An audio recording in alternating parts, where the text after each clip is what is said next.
옛 어른들께서 침 맞은 날은 손에 물도 대지 말고 쉬어라고 하신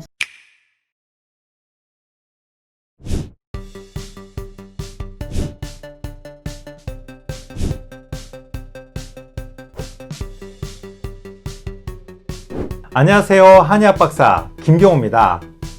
오늘은 침을 맞고 난 후 바로 손에 물을 묻히거나 목욕을 해도 되나요? 라는 질문들을 참 많이 하시는데 그 점에 대해서 한번 오늘 같이 이야기 나눠보도록 하겠습니다. 결론적으로 말씀드리면 일반적인 침 치료 직후에는 바로 물이 닿는 일이나 목욕을 얼마든지 가능합니다. 최근에는 특히나 코비드19 사태로 위생관리를 철저히 하고 손을 자주 씻고 샤워도 하셔야 하니까 걱정되시는 분들이 계실 것 같은데요. 침을 맞을 때 살갗에 바늘을 찌르기 때문에 상처가 나거나 구멍이 생긴다고 단순하게 생각할 수도 있겠지만 일반적으로 한의원에서 사용하는 침의 굵기가 0.2mm에서 0.3mm로 굉장히 미세하여서 웬만한 주사바늘보다도 훨씬 가늘거든요. 그리고 침의 끝 모양이 주사바늘처럼 날카롭지 않고요. 약간 둥근 쐐기형 모양으로 피부를 절개하지 않고 약간 밀고 들어가기 때문에 피부 조직의 손상이 적게 일어나고요. 침을 뽑고 난 즉시 침구멍은 닫히지만 표면에 혹시나 자국이 남을 수 있는데 이것 또한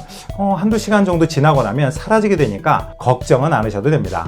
사실 그보다는 침 치료를 받으신 후에 몸이 피로하지 않게 하는 것에 더 신경 써줘야 된다는 말씀입니다. 옛 어른들께서 침 맞은 날은 손에 물도 대지 말고 쉬어라고 하신 것들은 그 시절 아파서 치료를 받고 막 했는데도 휴식도 못 취하고 몸조리도 못한 채 다시 일터로 나가서 노동도 해야 하는 일들이 비일비재했기 때문에 그런 말을 한 건데요. 그러므로 현대에서는 치료 후에 과로나 노동을 삼가하고 휴식을 취해주는 것이 효과를 높일 수 있다는 뜻으로 그 문장을 받아들이는 것이 좋습니다. 침으로 아프거나 불편한 몸을 치료한다는 것은 몸 안에 병 들어있기 때문인데 그걸 경혈이나 이런 데다가 침을 놔서 몸의 기운을 바로잡고 기능을 정상시킨다는 뜻으로 침을 놓는 거거든요. 그래서 침을 맞으면 우리 몸은 나으려고 열심히 일을 하게 되죠. 그런 몸이 회복할 수 있는 시간을 주지 못하고 쉬지 않은 채 막 무리를 하게 되면 기회순환이 방해를 받아서 더 아프다고 느끼거나 치료의 과정을 더디게 지연시킬 수 있게 됩니다. 그런데 막상 우리가 진료실에서 만나는 환자분들을 보면 간혹 치료 후에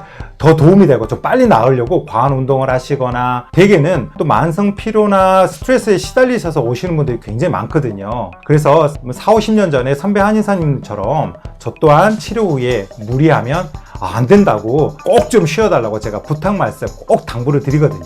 실제로 치료 이후에 알아 누웠거나 다음날 더 아팠어요, 온몸이 막 더 아파요 라고 하는 일명 침몸살을 하시는 경우도 있는데요. 이럴 때 대부분은 충분한 휴식을 취하지 못한 채 좀 무리를 하시는 경우가 굉장히 많습니다. 그러니까 부디 치료 이후에는 꼭 잘 쉬어주시고 따뜻한 물로 가벼운 샤워 또는 목욕을 해주시거나 따뜻한 물을 충분히 드셔주는 것이 굉장히 좋고요. 그러면 기순환을 도와서 회복에 도움이 되실 겁니다. 다만 치료 부위가 오염원에 노출되는 일이 없도록 청결하게 관리해 주시는 것은 굉장히 기본이겠죠. 또한 예외적으로 개개인의 체질이나 습관을 통해서 사유요법을 하거나 약침 치료 또는 매선요법, 도침요법 등의 다양한 한방 치료 방법들이 있기 때문에 그에 따른 주의 방법이 좀 다를 수 있으니까 꼭 숙지하여 주시는 것이 좋고요. 또한 치료가 지연되거나 감염의 우려가 있는 경우에는 바로 물을 대거나 목욕하시는 것은 삼가하시고 한의사와 상의하신 후에 가능한 시간대를 정하시는 것이 좋습니다. 이상 따뜻하고 순환이 잘 되는 건강한 몸을 만들어드리는